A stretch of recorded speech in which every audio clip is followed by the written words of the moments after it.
wrong with the world, mama? People living like they ain't got no mamas. I think the whole world's addicted to the drama, only attracted to things that'll bring you trauma. Overseas, yeah, we trying to stop terrorism, but we still got terrorists here living. In the USA, the big CIA, the Bloods and the Crips and the KKK. But if you only have love for your own race, then you only leave space to discriminate. And to discriminate only generates hate. And when you hate, then you're bound to get irate. Yeah. Madness is what you demonstrate, and that's exactly how anger works and operates. Man, you gotta have love just to set it straight. Yeah. Take control of your mind and meditate. Let your soul gravitate to the love. People killing, people dying, children hurt, hear them crying. Yeah. Can you practice what you preach, or would you just turn the other cheek? Yeah. Father, Father, Father, help us. Send some guidance from above. Because people got me questioning, where is the love? That song was written in 2003, 20 years ago, by the Black Eyed Peas. I had to actually think about it 20 years ago. We were not only in a situation where this song is so relevant, it is even more relevant today. I stopped watching the news a few years ago. I'm not going to tell you when, but some of you can kind of guess. Because truth became a bit constricted and confused and seemed more like hallucinations. I wasn't clear on who was telling the truth and who was just making up propaganda for their own agenda. So I decided that I would instead turn to binge watching Netflix, TLC, and a few other channels.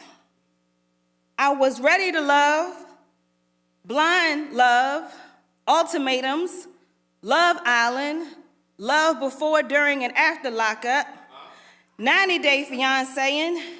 Now I'm gold bachelor ring, and married at first sight. And again, I look back and ask the question, where is the love?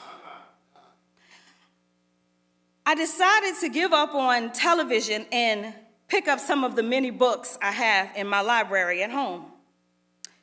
The Mastery of Love is a book that I recently picked up. Some of you may be familiar with it, but the book is written by the author named Don Miguel Ruiz.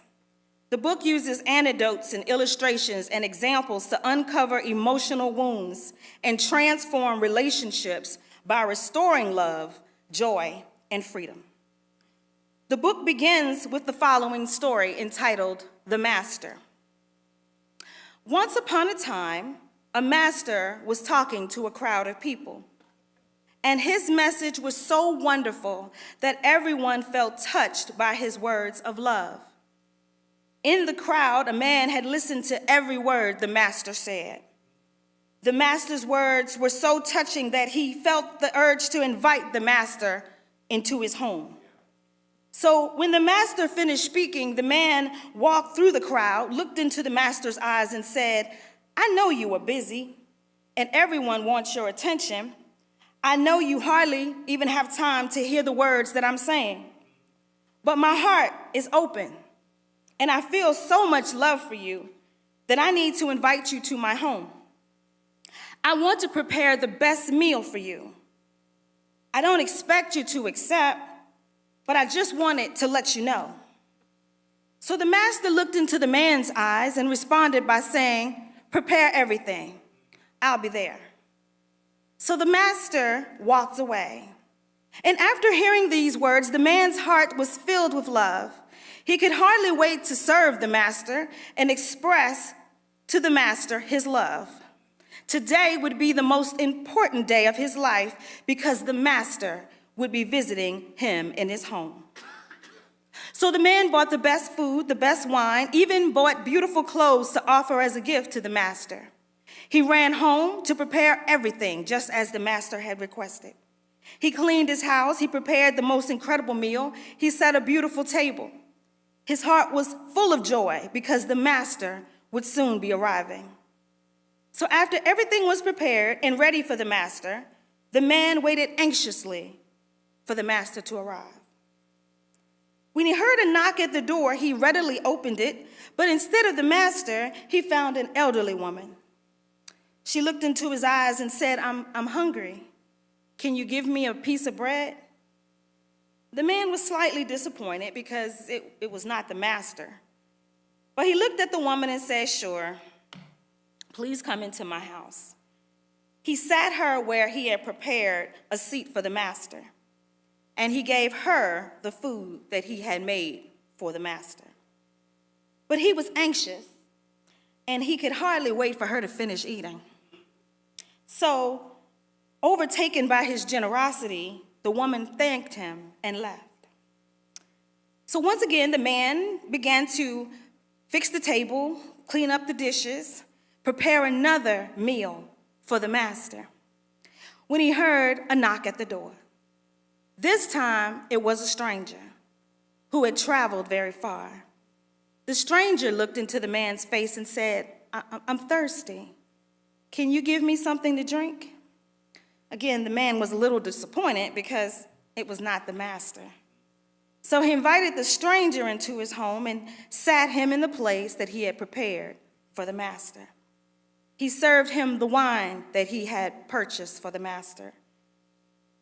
When the stranger left, you guessed it, he began again to prepare for the master. The third time someone knocked at the door, he opened the door and there stood a child. The child looked up at the man and said, I'm freezing. Can you give me a blanket or something to cover my body? The man was a little disappointed because it was not the master.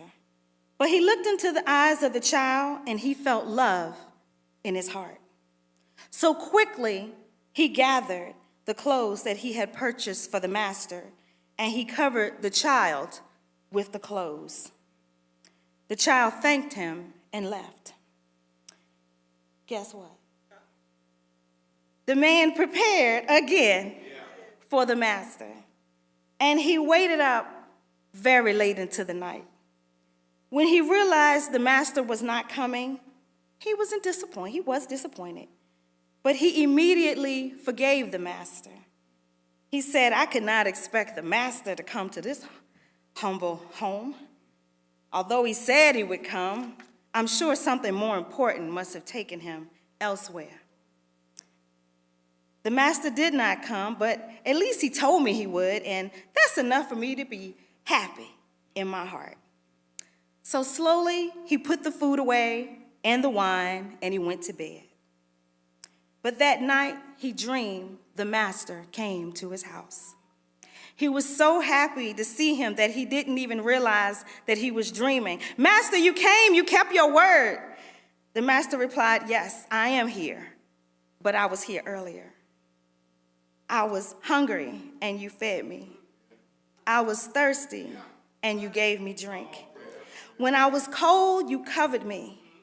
Whatever you do for others, you do for me. So when the man woke up, he was happy because he understood the master's lesson of love. The master loved him so much that he sent not one, not two, but 3 people to teach him about love. He found love, and he found it within himself. Because when we share love with our brothers and sisters, we are indeed giving love back to God. The man in this story illustrates how we can sometimes be in our infallible humanness. We love love, we love to be loved, we love to experience love, we love to witness love, we love to be in God's presence, and we love to be blessed by God's unconditional and unfailing love. Love feels good. There's no denying that. But we still have much to learn about how we give and receive love. When the character in our story first met the master, he spoke to him as if he was not worthy of even being in the master's presence. We sometimes talk to God in the same way. In our prayers, we pray as if we're just not worthy to be in God's presence, as if we're bothering God. And sometimes we don't even take the time to even talk to God. So the man, even though he boldly approached the master and invited him to his home, it was in that same breath that he voluntarily offered excuses as to why the master probably didn't have time or the desire to dine with him. I know you're busy, too busy for me, and probably too busy to even hear me talking. When we pray and put our petitions before God, do you sometimes question or even challenge God's infinite capabilities and the love that he has for you? When we pray about the schools, when we pray about gun laws, when we pray about Hamas and Israel, when we pray our prayers at night, is the back of our mind, are we really saying, if you can, if you're not too busy?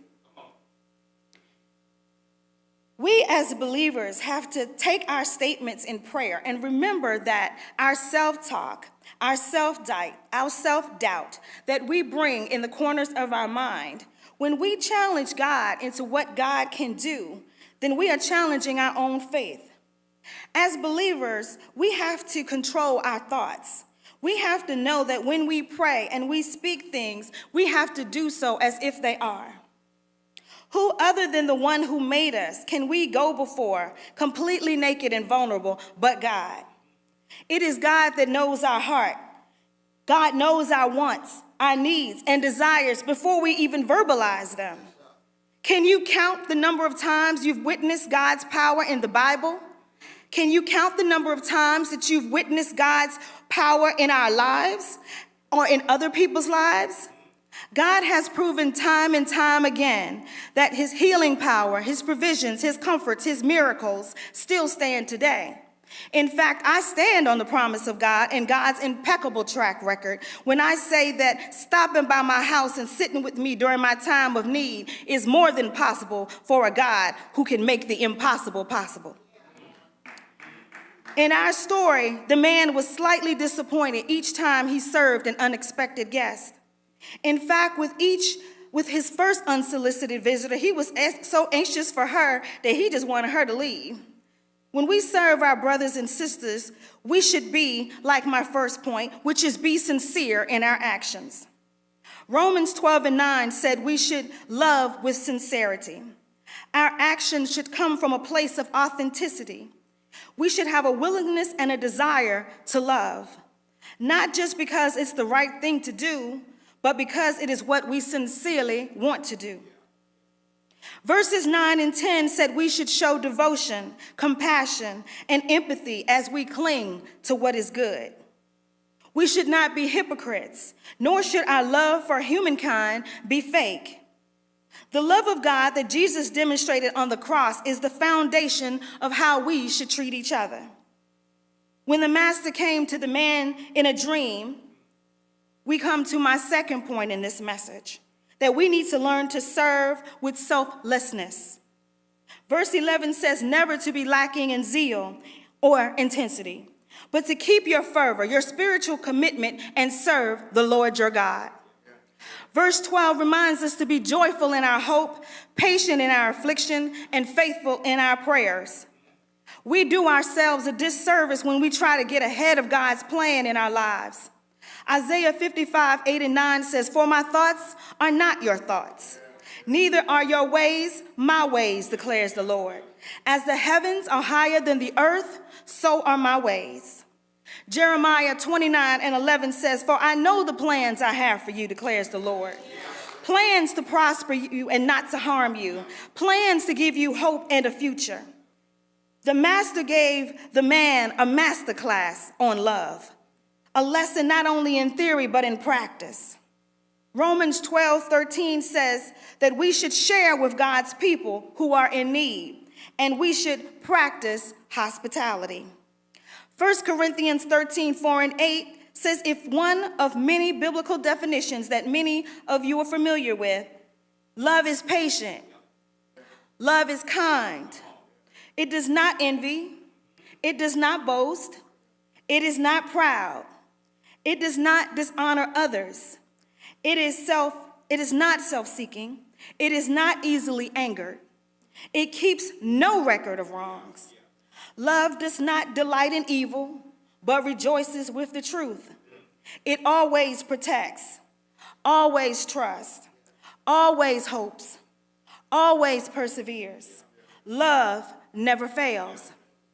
When we take this word and we insert our name in place of love, I would, for myself, say, Tammy is patient. Tammy is kind. Tammy does not envy, nor does she boast, nor is she proud. She will not dishonor others, will not be self-seeking, will not be easily angered, will not keep a record of wrong. I will not delight in evil, but I will rejoice in the truth. I will protect. I will trust. I will hope. I will persevere. And I will never fail.